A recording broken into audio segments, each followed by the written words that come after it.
share my screen? I can share my screen. Awesome, okay.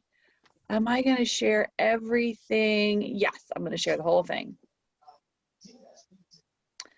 Okay, let's go to present style. So this is, so at, let's see here. Present view. There we go. I made this, this presentation in Canva. I know that a lot of people do PowerPoint or Prezi, but I decided to do it in Canva because why not? One thing that we do at Women's Council is we try on new things and we flex and we get transferable skills. So if any of you are curious about this particular presentation, it's in Canva. I can download it and send it to you. I'm more than happy to. So the why do we as leaders do we need to learn protocol? And it's actually very simple. We need to know the order of things. If you are a part of a military family, there is always the protocol. Always protocol on when it comes to how you conduct yourselves. And this is no different in Women's Council. And I always say with Women's Council that there is the letter of the law and the spirit of the law. The majority of what we do at Women's Council is the spirit of Women's Council, which is leaders made here. That's what we do, leaders made here. However, when it comes to the letter of the law, that means that you really need to adhere to certain policies and procedures, and protocol is one of them. This is when Patty was introducing me earlier, we were talking about my secret husband. That is my secret husband. And he doesn't like being on camera, and he's always fixing things. Right there, he's fixing either the washer or the dryer. It looks like, you know, an appliance is having him for lunch, but that's what he does.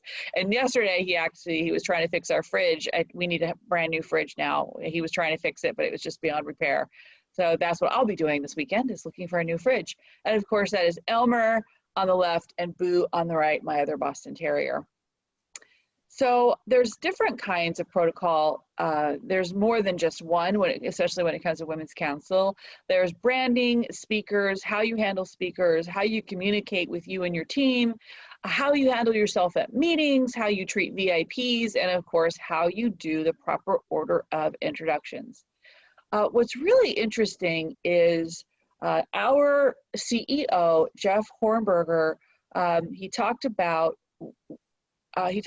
before he became our CEO, his job at NAR was getting people ready for the podium. And NAR is a big deal. You know, we are the largest trade association in the United States. And I may even be the world, actually. We have 1.4 million members of our organization. We're very powerful. So when it comes to when you're getting on the big stage at NAR, you need to be ready. So he makes sure that you have your speech, that you know about the teleprompter, the microphone, if you need to be wired. And he said there's one particular type of person that was always ready for the podium, no matter what. They were just ready. And he started asking them, you know, where are you from? What do you do? And the one thing that they had in common was that they were all Women's Council members. And he said that was very impressive. And that is part of leadership. Knowing what to do and when to do it is part of leadership. And it makes you look like a powerful individual, like a rock star. Who doesn't want to be a rock star, right? That's us. We're the 1%ers. We are 1%, less than 1% of the NAR membership, but we represent more than 20% of NAR leadership. So we're doing something right. So let's start here. And is that working? Oh, there we go. Okay, so let's start with, doesn't look like that slide. I have no idea what that slide is. So let's start. We'll just skip it. So let's start with branding.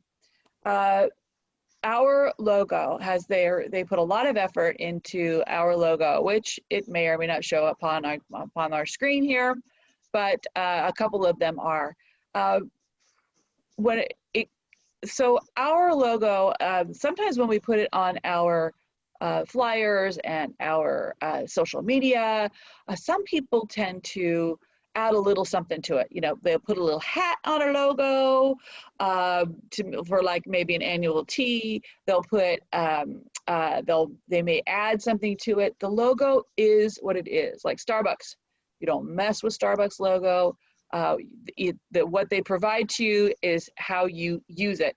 And that is true of Women's Council as well. And here's a little pop quiz for you. Do all of you local network leaders, do you know where to find your specific logo to your network? I'll let you know. It's actually on your microsite that is provided by National.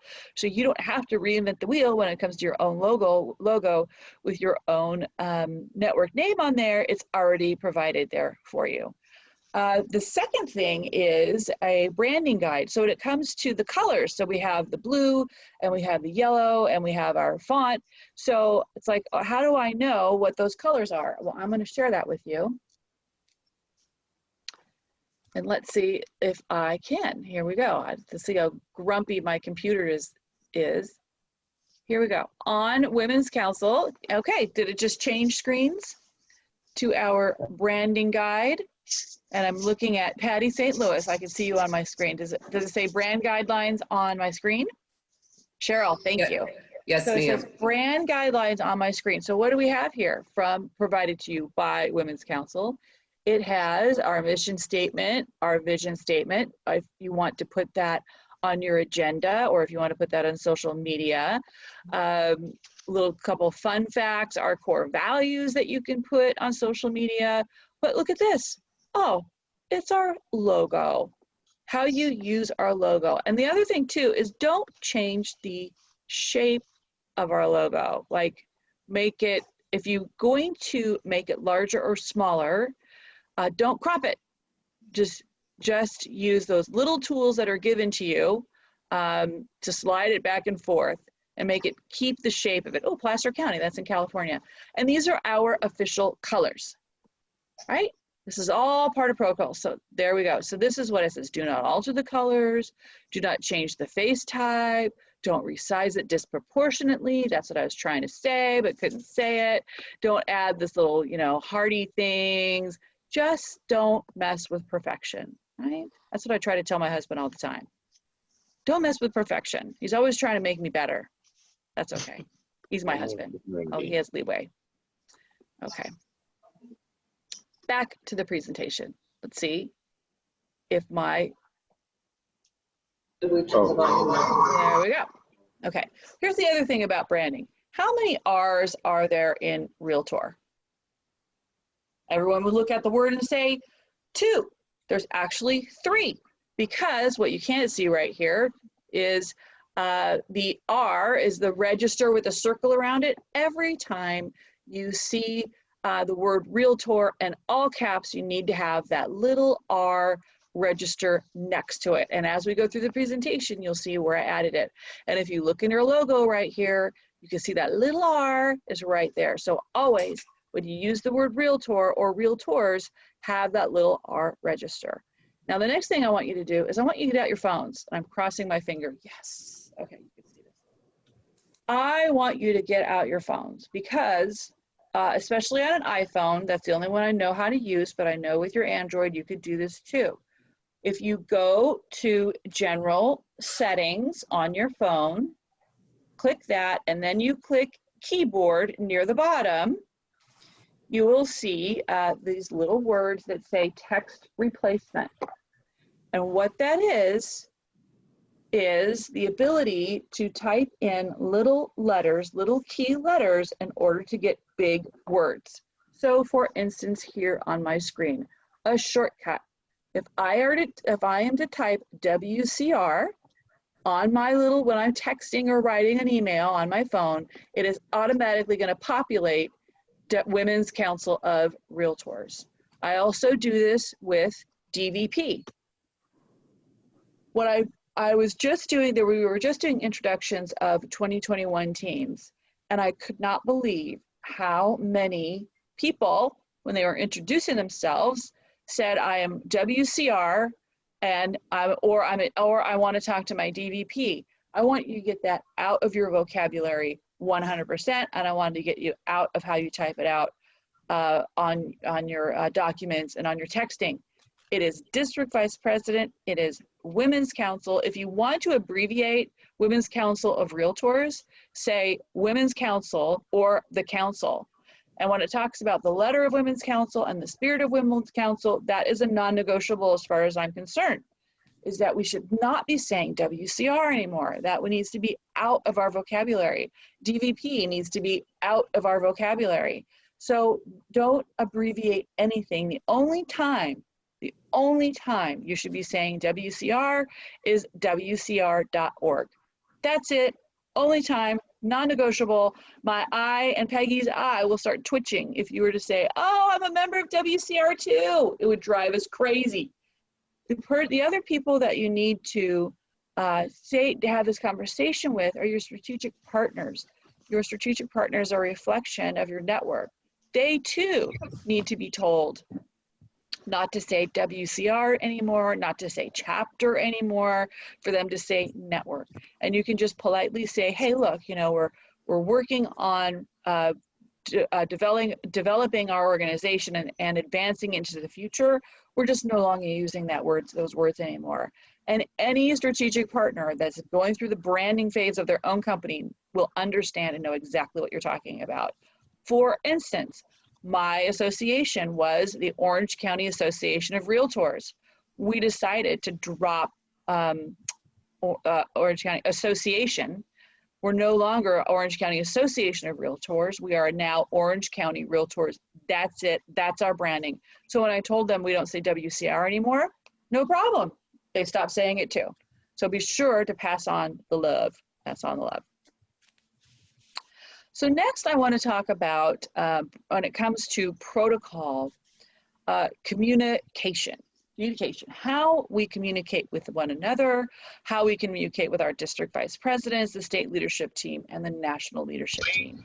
Sometimes when we are having issues as a local network, we want to go directly to the source. So let's say we're having an issue with our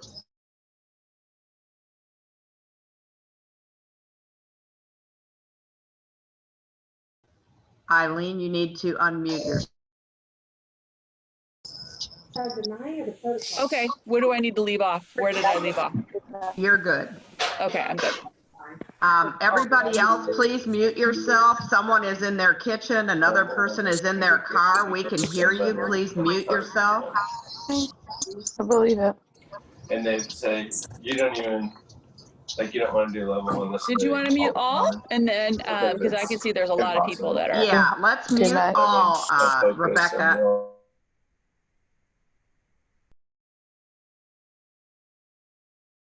There we go. All right. Happy. Ta-da.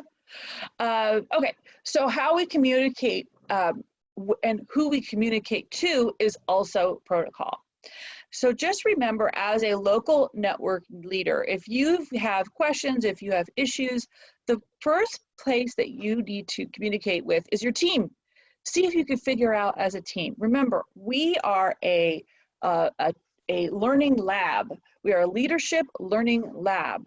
This is what we do, is we're kind of learning on the job, that we want to be better personally and professionally and grow into leaders. So let's see if we can figure it out as a team, because this is like your first line of defense is, you know, between each other. Do you know the answer? Do you know the answer? Let's see if we can figure it out. Let's look at Women's Council website.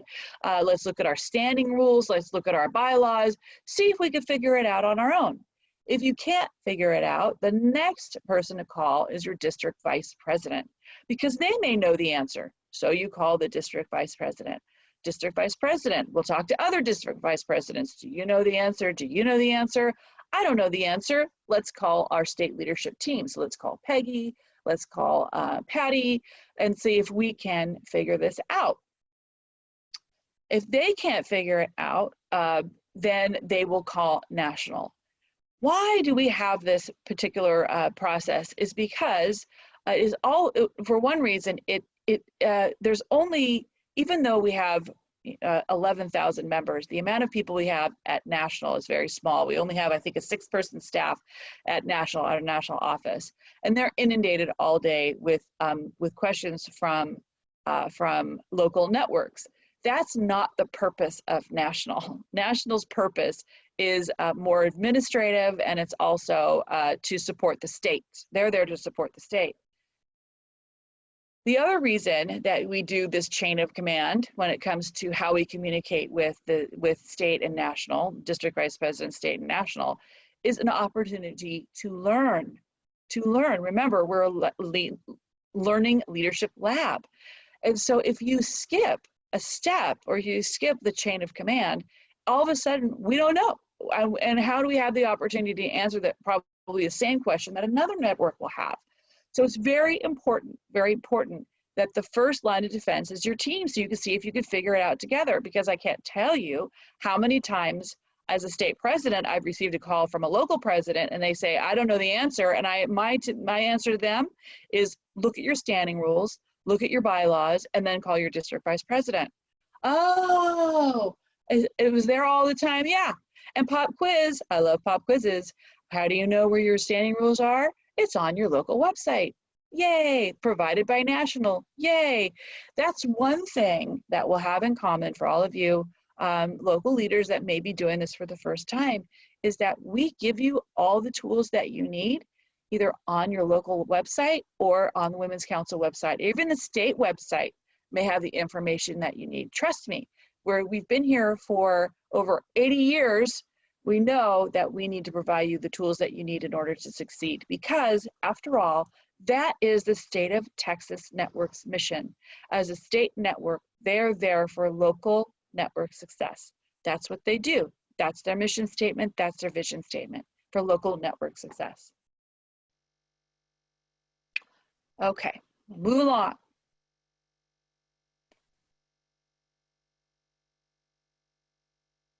This is always fun.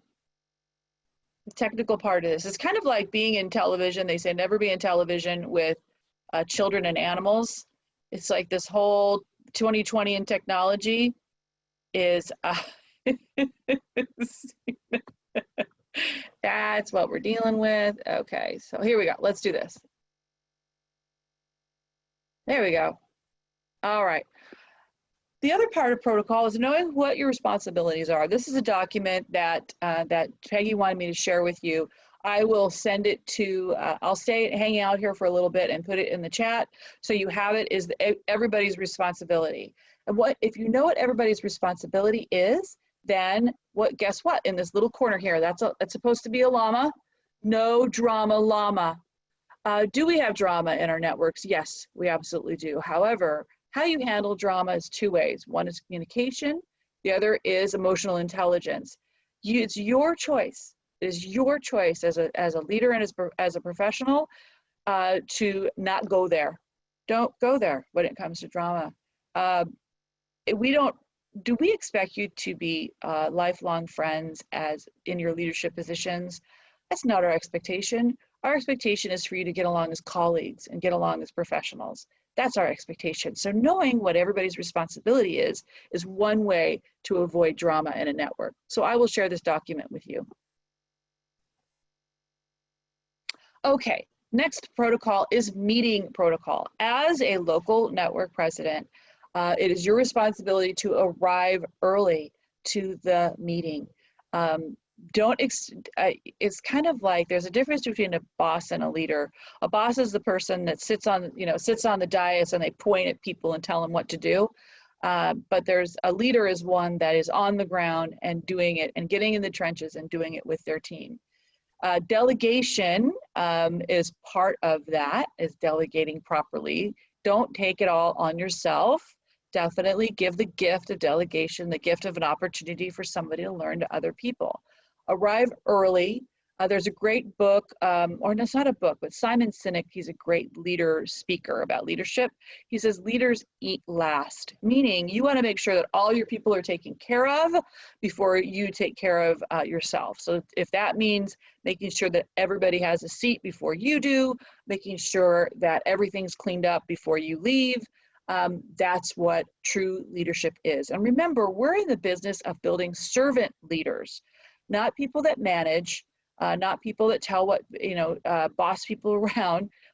We're a volunteer organization, and people are taking time away from their families, their businesses, and their friends to do a great job, a noble cause of building themselves as leaders and others as leaders.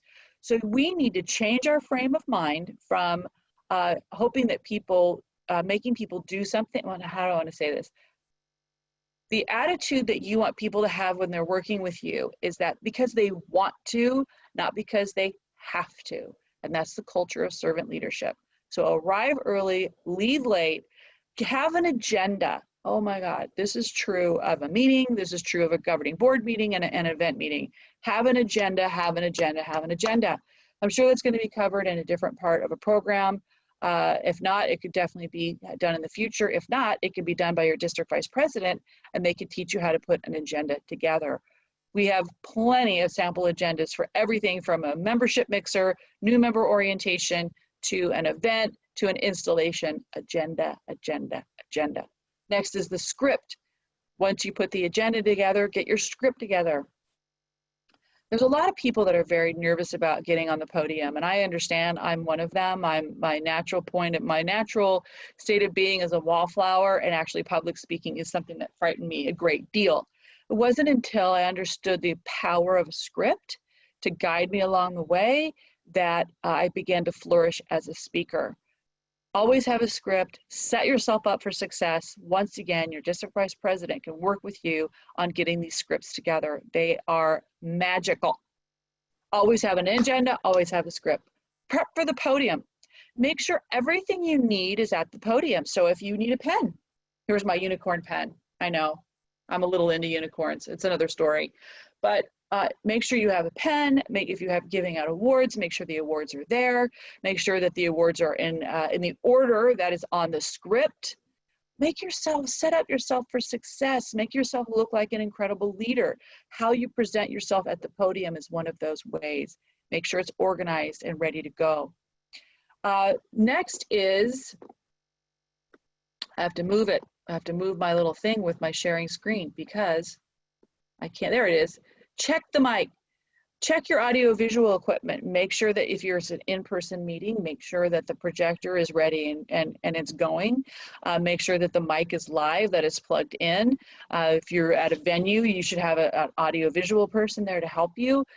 Make sure that that's prepared. Also, check for your speaker. Make sure your speaker's there. I have a whole nother speaker protocol that I'll get to, but your speaker is part of how you present yourself as a network. Make sure that all of those things are in order. Also, there's a little piggy right here, little piggy.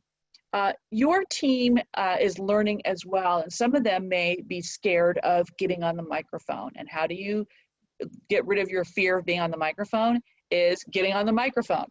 Get on that microphone. If your team is there, allow them an opportunity to speak to something, have them do, maybe they could mention the upcoming events that you have, maybe you could have them introduce a speaker, but definitely make sure that each one of your members of your governing board has an opportunity to say something during the meeting. Give them that training and exposure that they deserve. After all, we are all volunteers, just like Peggy did with Patty when Patty introduced me. It wasn't Peggy as Prezi that introduced me, it was actually Patty. That's an example of an opportunity to give them exposure. Okay, yay! Now, I'm going to combine VIP protocol and speaker protocol in the same category because it's kind of the same thing. Peggy, and I have to say, Texas rocked it when it came to their VIP and speaker protocol. I was contacted by Peggy several times about the topic of protocol. First conversation was, hey, this is what I think you should talk about. Can you put a program together? Absolutely, I'll put it together. Then it was another phone conversation that we had. And it was, hey, I thought about it a little bit more. These are my thoughts. What are your thoughts? So I can come up with exactly what she wanted to cover during our time together. And and that it would be very precise. And so, because what's happening after we have this conversation, she's going to talk to her marketing people and her team and say, hey, I just talked to Eileen. This is what she's going to talk about. I'm really excited. And that when I actually do talk, I'm talking about the actual topic, because I know that a lot of us have hired a speaker, that we've promoted it. This is what they're going to talk about, and all of a sudden, when they speak, they're like, it's completely not what you discussed. And you as a network, you're losing a little street cred. So always have at least one or two conversations with your speaker or with your VIP about what they're going to be talking about during your meeting, so you're all on track and you have street cred when you start marketing it. Also, ask them for their headshot and bio fairly quickly so you can start promoting that person coming to your network. Because when you want to market events, we recommend that you start marketing them 60 days out. In the world of COVID, sometimes that's been a little bit more difficult because we've been changing and pivoting very quickly. So there is now with online events, a 30-day leeway is acceptable. But an in-person event, it's usually 60 days that you want to start marketing your events. And so it depends on if you're going to be doing in-person, if you're going to be doing virtual, what that leeway is. But get their headshot and bio as soon as possible, so whomever you're delegating that to, that's going to build a flyer, that's going to build social media, can get that in the books. And your speaker or your VIP can start promoting it too. Ask your speaker if they have a speaker fee. The reason we do fundraising as local networks is two reasons. One is to go to the state conferences and go to the national conferences to get more leadership training, but also it's for speakers. That's the new network model, is to actually pay for them. Is there a speaker fee? And you can negotiate that. I negotiate all the time. But that is something that you need to get into your conversation when it comes to speakers. And if you're going to level up, right? If you're going to level up and have better speakers, be willing to pay for it. Register them. Don't expect your VIP or speaker to register themselves. You need to register for them. I got a great call from Karen yesterday, and she said, by the way, here's the Zoom link. Thank you very much. I was the MC of one of our local networks, and it was 15 minutes before the program, and I still did not get my Zoom link. I was texting the president, I was texting the governing board, I was texting my friends that were part of the network. Where's the Zoom link? I need the Zoom link. I need the Zoom link. And it ended up that I had to buy a ticket. I had to buy a ticket for the program in order to get the Zoom link, which leads me to, do you comp a ticket for your VIP and your speaker? Yes, they're a VIP. Yes, you comp them a ticket. They are coming by your invitation. Do you need to comp a ticket for one of the state leadership team that is attending your event? If it's their choice to attend your event on their own, they see that it's advertised and they go, I'm going to check that out, and they come on their own, that is not an expectation. You don't have to comp them. But if you are inviting them to your event, absolutely 100%, you need to comp them a ticket. No, that's no negotiation on that. That's one of those letter things. Accommodations. If they are traveling and going to be spending time overnight, absolutely, you need to make sure that they are taken care of. Hotel accommodations, sometimes they stay at your house. I know that if you're good friends, you could have them stay at your house. I know Peggy lives in a swanky place, and she has guest accommodation, so you may stay there. Or one of your governing board may have accommodations. Absolutely, we're Women's Council. We're here to be friends. So make sure that they have accommodations. Make sure it's in your budget, that you can, before you even ask them, and you know that they're going to have to spend the night, make sure that you have it in the budget, that you can do their accommodations. And that means pick them up from the airport. If they need to be picked up from the airport, don't assume that they know what to do. Some of them don't. Some of our VIPs, they don't know what to do. Am I self-sufficient? Yeah, I'm self-sufficient. I can figure it out. However, it's leadership training. Go above and beyond for your VIPs. 2 weeks out, make sure that ask them if they have any handouts, if they need any special equipment. 1 week out, give them the Zoom link that they can have. Next is, Got to check my time here. Okay, I only have 10 more minutes. Next is the day before, make sure that they're okay, they have everything they need, that you pick them up from the airport, you drop them up to the hotel. Do you want to put a little gift in their hotel room? Yay, give them a little gift, give them a great Texas welcome. I mean, Texas is known for hospitality, you know, put it out there. When they get to your event, make sure that they have a chaperone, because as a local network president, you may be busy with the operations of the day at your event. Make sure that they have somebody there to take care of them. Make sure they have VIP seating. And then when they're done, follow up with an email and a thank you note. Do we have a protocol for that? Absolutely. We do have protocol for that. And I'm going to share that with you, which is branding guidelines. Hold on a second. We have, check that out, preparing for a national officer visit. We have that. So you may want this presentation. Sure, I'll give you this presentation, but guess what? At WCR.org, they actually have this document that I'll put in the chat when we're done.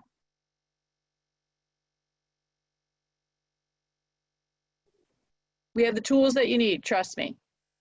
All right, 10 more minutes. Let's get to the really important stuff.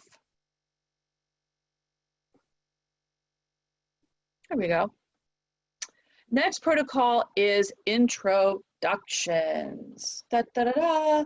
Is there an order that you introduce people at your meetings? Absolutely. We got installations coming up, so I'm thinking that you'll be meeting in person. Will you be having virtual installations? Yes, you can have virtual installations. One note I want to say is that are installations necessary? No, they are not necessary. It's more of a formality, but they're always wonderful to have, and we do want to celebrate the 2021 teams. Just know that that you do take your official responsibilities on the first week in January. That's when you officially take over. However, the installation is just something wonderful to have. But if you're going to do it, let's do it right. So introductions is part of doing it right, the letter. The first thing you need to know is that Women's Council, this is a Women's Council event. So Women's Council people always have priority over certain other people. So this is the order that you introduce people. Is this an official document? This is not, what I have going to be sharing with you is not an official Women's Council document, however it should be, and because this is the order and how you introduce. First thing you do is you introduce yourself first as president, welcome everybody, and if you have an MC or a master of ceremonies or mistress of ceremonies, you hand it over to them so they know the proper procedure. You give the MC the agenda, and you give the MC the script, and you work on the script together on how you want to handle it. But if the MC is out of the Women's Council environment, make sure that you set them up for success and make sure that they introduce people, make sure that they do not use the words DVP, that they do not use the words WCR, that everything is written out for them, and you tell them the importance of not saying WCR and Women's DVP, etc. Okay, so first is your community leaders. So your city officials, your mayors, your council members, those are the people that get introduced first. So even though you may have the mayor of your city, should they be introduced after a district vice president? No, this is a Women's Council event. They get introduced first. Then always, always, always introduce your sponsors and strategic partners. Never leave them out, ever. And if you have a script, you won't leave them out. Ta-da! Give them the recognition. Out of the area Realtor associations. Oh, look at that. I put a little R with circle around it because I said Realtor, all caps, register, 3 R's in Realtor. Out of area local associations, if they are attending. We have great relationships here in SoCal with our other associations, so they get introduced after that. Then your local association VIPs. So any staff that comes from your local association, the local association president, their AE, those are the people that you introduce next. After that is your state. So state comes after your local. Then we have the National Association of Realtors. It doesn't, some people think, oh my gosh, I'm going to introduce the national Vince Malta.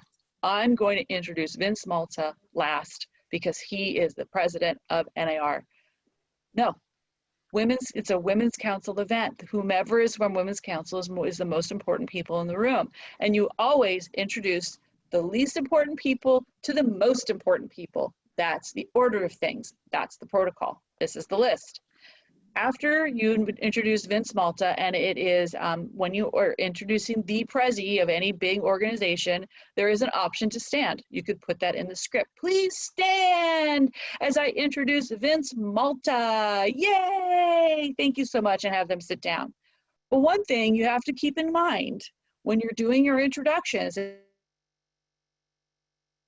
how long it's going to take, because what are they there for? Are they there for the event, or are they there for the introductions? Don't take a lot of time with introductions if there's a lot of people to introduce. Try to keep the flow going as quickly as possible. A little top tip from your Auntie Annie. Next, we have Women's Council, Women's Council of Realtors. This is a Women's Council event. We start by our local visiting networks. I'm sure that you have some networks in certain areas that are really close with one another. And if the local networks are there to support you, that's when you introduce them. Then it's your past state presidents like Becky Hill, Joanne Stevens, then they get introduced. Then we move on to our current district vice presidents, current state liaison, which is new, Cheryl Hunter, yay, Cheryl. Current state leadership team, the treasurer, first vice president, then the current state president. If it's the current state president and that's the most important person in the room, there's an option to stand there too. You can stand for your state president. Yay, Peggy Pentecost, we're so happy to have her here. She's traveled all the way across the state to see us. Let's please give her a wonderful Women's Council welcome, and please stand. Put that in the script. Now you move on to the national guest. You move on to national. We're always seem to be half of the year we're campaigning for national events. This is when you introduce them, as after your state president, your past national presidents, your current national executive committee, and I'm trying to think of who from, probably Joanne Stevens. Oh, this is a good one. So Joanne Stevens is actually a past national state president and currently an executive committee. I've got a pop quiz about that. Current national liaison, which is new, your central, so that is Stacy Krolak. Current national leadership team, and the current national president. Always stand for the national president. Ta-da! Okay, so here is a pop quiz. Oh, and we don't have the pop quiz. So the pop quiz is, if somebody has two positions within the organization. So let's say like Joanne Stevens, she's past state president, or past national president. Okay, so she's past state president and past national president. How would you introduce her with both? Saying, here is Joanne Stevens in the room, she's past state president, and here is Joanne Stevens in the room, she's past national president. Do you introduce her twice? And the answer to that is no. You don't introduce her twice. You introduce her with her most important position, and with the most important position is really the only position is how you should introduce her. Because a lot of times we introduce the same person several times, and there's really no reason to do that. If she's past national president, you can kind of assume that she's past state president. You know, you can kind of put that together. If you do it, are you in trouble? No, you're not in trouble if you introduce them twice. But just know that if you do introduce them, that it's usually only once. And I do have a second pop quiz on there. There we go. Here's the other pop. Let's check that out. If a VIP comes in late, how quickly do you introduce them? So let's say that we've been expecting Pamela Banks. We're expecting Pamela Banks, and we just have to start the program without her. She comes in about 10 minutes later. You've already finished the introductions. You're in the middle of, let's say, an inspiration, or you're in the middle of introducing your speaker. How quickly do you introduce Pamela? As soon as she walks into the room, or when you have a natural break? It's when you have a natural break is when you introduce that VIP. It could be very disruptive when you're in the flow of a meeting to introduce them right at that moment. Acknowledge them, maybe get a little eye contact with them, maybe your team members get a little eye contact with you to let you know that they're in the room.